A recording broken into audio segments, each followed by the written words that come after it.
Hello guys! Hello para to sa lahat ng mga Gemini, alamin natin kung anong message para sa'yo ng baraha. This is general reading, so pwede kang makaresonate. Gamitin mo ang iyong intuition sa panunood. Okay, first card natin is Unknown Territory, Gemini. So, tingnan natin sa second deck mo kung ano pa ba ang message na para sa'yo. Unknown Territory, you're exactly where you need to be. Wow. Okay, Gemini, comment down below if you resonated. Dito sa barahang to, siguro, kung nasaan ka man sa ngayon, kini-question mo siguro yung sarili mo kung eto na ba yung lugar na para sa'yo? Eto ba yung journey or eto ba yung landas na talagang kailangan mong tahakin? Parang ganon. And sinasabi sa'yo dito ng barahan na you're exactly where you need to be. So, nasa tamang lugar ka, nasa tamang direksyon, nasa tamang sitwasyon ka. So, hindi ka dapat nag-aalala. And happy family is number 4, stability, balance, security. Sinasabi ng baraha sa'yo, Gemini, na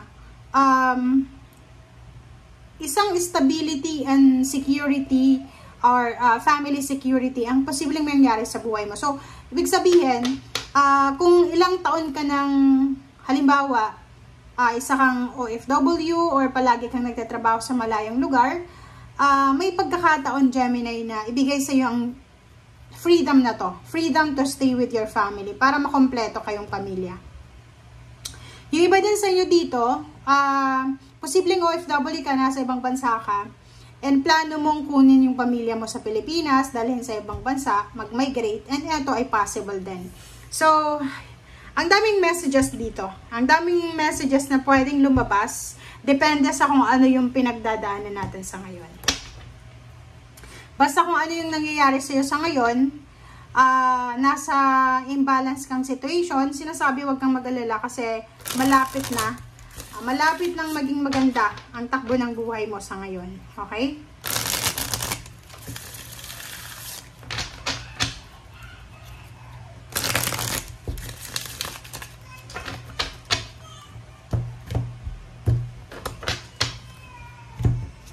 Okay, first two cards natin is 4 of Cups and 5 of Cups.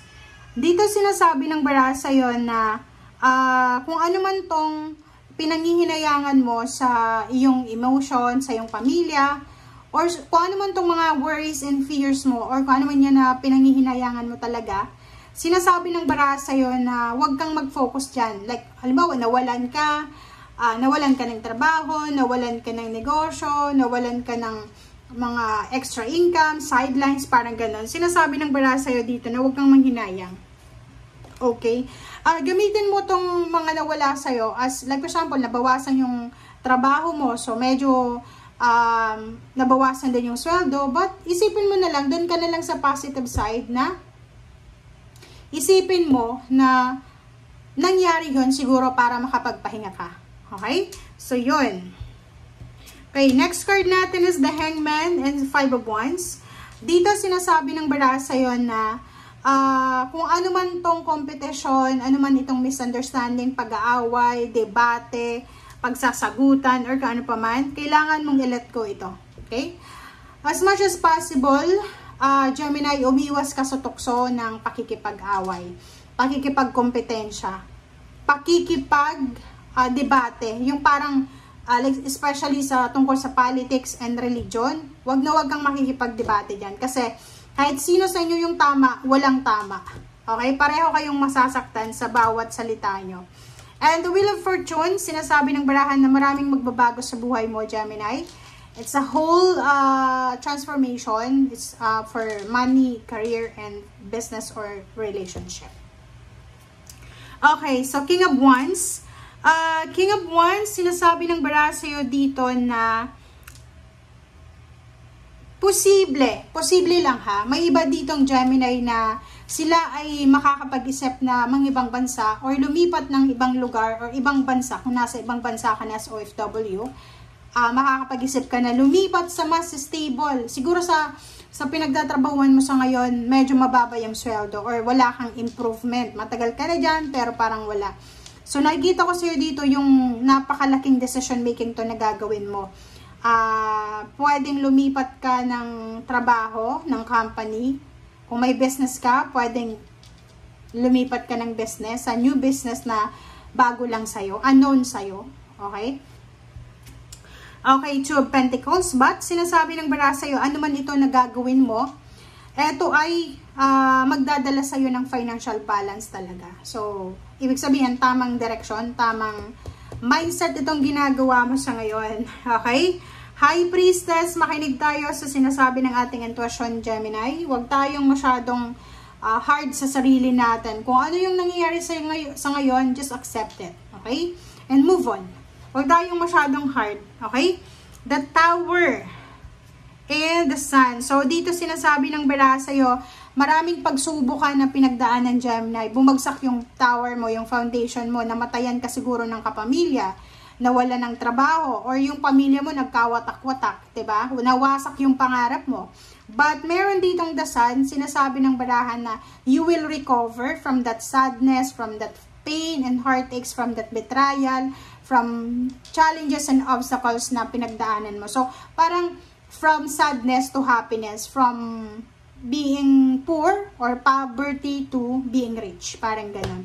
So, nakikita ko sa'yo dito yung expected and unexpected celebration, celebration of life, celebration of relationship and success.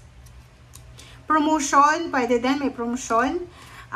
Nakikita ko sa'yo dito maraming magagandang balita, information, communication ka na matatanggap na pwedeng magdala sa'yo ng magandang pakiramdam. Yung parang, ang balitang ito, yung King of Cups and Eight of Wands, yung good news na to, ay posibleng magdala sa'yo ng sobrang kalma. Yung parang kakalma ka.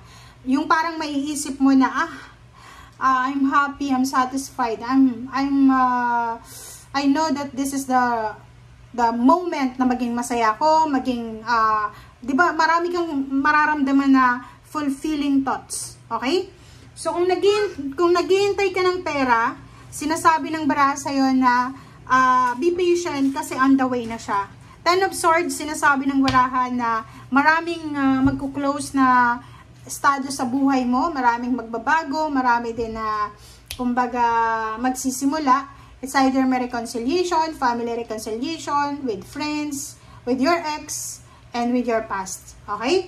So, yung Seven of Pentacles dito, sinasabi ng baraha, kung naghihintay ka ng pera, naghihintay ka ng lump sum of money or any payouts, payments, sinasabi ng barahan na posibleng yun ang matanggap mo na balita by mail, by chat, or by, diba, parang sa kartero. Okay? Thank you guys for watching para to sa lahat ng Gemini. Bye, Gemini!